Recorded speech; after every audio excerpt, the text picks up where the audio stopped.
ভারতে পালানোর সময় ৩ সহযোগী সহ চট্টগ্রামের শীর্ষ সন্ত্রাসী মোবারক হোসেন ইমন ওরফে ডেভিড ইমনকে যশোরে গ্রেফতার করা হয়েছে। পরে তাদের চট্টগ্রাম নিয়ে যাওয়া হয়। ডেভিড ইমন ধরা পড়ায় স্বস্তির কথা জানিয়েছে বন্দরনগরী চট্টগ্রামের মানুষ। সুষ্ঠু তদন্তের মাধ্যমে কঠোর শাস্তির দাবি জানান তারা। সহকর্মীদের সহায়তায় আরও জানাচ্ছেন সমর ইসলাম। ভোররাত ৩টা গোয়েন্দা তথ্যের ভিত্তিতে ডিবি পুলিশ ও কোতোয়ালি থানা পুলিশের টিম ঢাকা যশোর মহাসড়কের ঝুমঝুমপুর এলাকায় অবস্থান নেন। বসানো হয় চেকপোস্ট। গাড়িতে করে যশোর ঢোকার মুখে তাদের গ্রেফতার করা হয়। বাড়ি কোথায়? আমার বাড়ি স্যার, আমি এখানে চাকরি করি। কই চাকরি করিস? আমি ঢাকা পুরান ঢাকাতে চাকরি করি। তোর বাড়ি কই সেটা জিগাইছি। আমার বাড়ি চট্টগ্রাম। তোর নাম কি? সাফায়েত হোসেন। হ্যাঁ, সাফায়েত হোসেন। বাড়ি কই? নোয়াখালী। দুপুরে পুলিশ সুপার সৈয়দ রফিকুল ইসলাম জানান, গ্রেফতার 4 জনের একজন হলেন চট্টগ্রামের শীর্ষ সন্ত্রাসী মোবারক হোসেন ইমন ওরফে ডেভিড ইমন।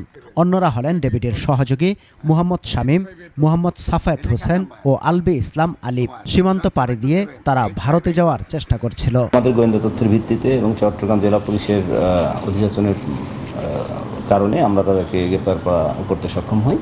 তাদের সঙ্গে প্রাথমিকভাবে কথা বলে আমরা যেটা জানতে পেরেছি যে তারা এই পথ দিয়ে ইন্ডিয়াতে যাবার একটা চেষ্টা করেছিল।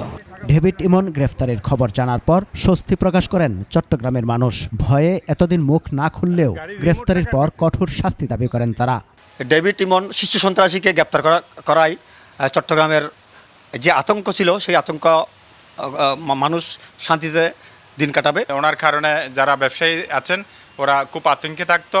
এই যে কিছুদিন আগে একটা এই ঘটনায় তাকে যশোর থেকে গ্রেপ্তার করা হয়েছে জেনে প্রশাসনকে ধন্যবাদ জানাচ্ছি চট্টগ্রামবাসীর পক্ষ থেকে। ডেভিড ইমন চট্টগ্রামে আন্ডারওয়ার্ল্ডের নতুন আতঙ্ক। তার হোয়াটসঅ্যাপ কলের ভয়ে থাকেন ব্যবসায়ীরা। সম্প্রতি একটি ইন্টারনেট সেবা প্রতিষ্ঠানে চাঁদার দাবিতে হামলার পর সেই ফুটেজ সামাজিক মাধ্যমে ছড়িয়ে পড়লে আলোচনায় আসে তার নাম। এর আগে 28 ফেব্রুয়ারি স্মার্ট গ্রুপের ব্যবস্থাপনা পরিচালক মুজিবুর রহমানের বাড়িতে চাঁদার দাবিতে হামলা চালায় ইমনের লোকজন। প্রকাশ্যে বাড়ি লক্ষ্য করে গুলি চালানোর সে দৃশ্য ছড়িয়ে পড়েছিল সামাজিক মাধ্যমে।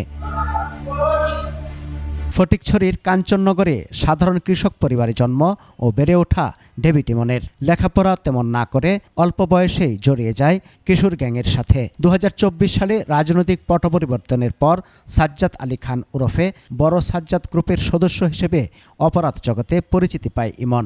সাজ্জাদের গ্রুপে এসে একাধিক হত্যাকাণ্ড ঘটিয়ে সহজেই তার নজরে আসে সে। সমর ইসলাম, 21 টেলিভিশন।